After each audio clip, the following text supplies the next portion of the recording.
SS বন্ধুরা কেমন আছো? ওয়েলকাম। আজকে আমরা ইসলাম শিক্ষা ইউনিট 3 সম্পর্কে একটু ব্যাখ্যা করি। So start.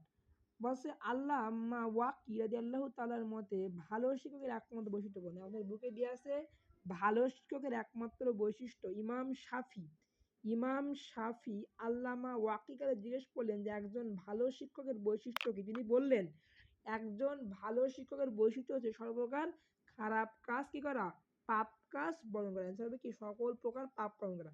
বলছে সামর্থ্য থাকার পরও হাসান সাহেব রমজান মাসে রোজা পালন করে না।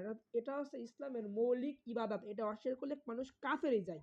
আমরা জানি যে আমাদের বইতে দিয়ে আছে অধ্যায় 1-এ মৌলিক ইবাদত 8টা।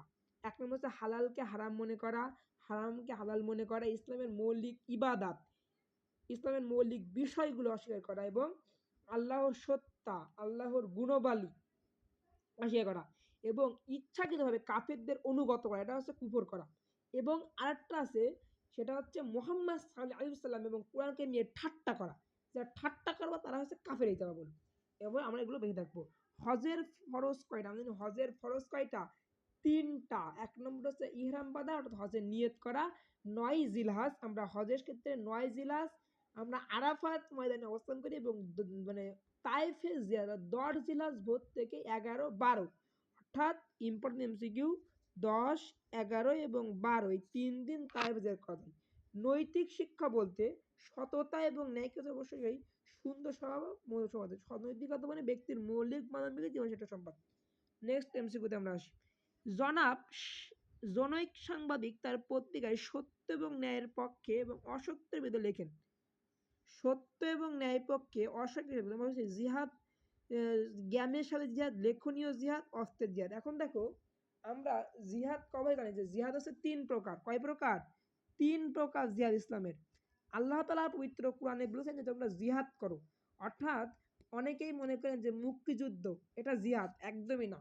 1971 সালের যুদ্ধ কখনোই জিহাদ না। এটা কখনো জিহাদ একমাত্র পৃথিবীতে যা কিছু আছে সবই কি? মহান আল্লাহর সন্তুষ্টি। আল্লাহর সন্তুষ্টি ব্যতীত তুমি যে কাজ করবা সেটা কখনোই জিহাদ হবে না, সেটা কুফরি করা হয়ে যাবে।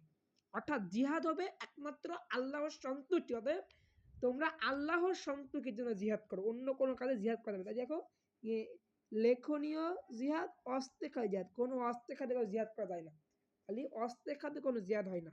একটা হচ্ছে জ্ঞানের সাহায্যে, লেখনীয় সাহায্যে, জান মাল ইজ্জত, লেখনীয় সাহায্যে জিহাদ হয়।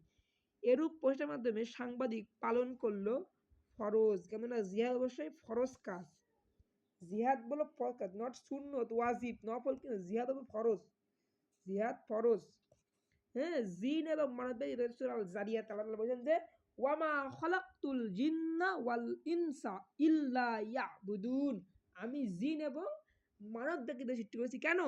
টু প্রে ফর মি, আমার ইবাদত করার জন্য। সূরা আল জারিয়াত, এটা খুব ইম্পর্টেন্ট। এটা এসএসসি বোর্ড 2024 এসেছিল এবার পরীক্ষায়। সো দেখা হবে সামনের ভিডিও। এরকম এমসিকিউ চাইলে কমেন্টটা জানাবা। Subscribe, like, comment, share.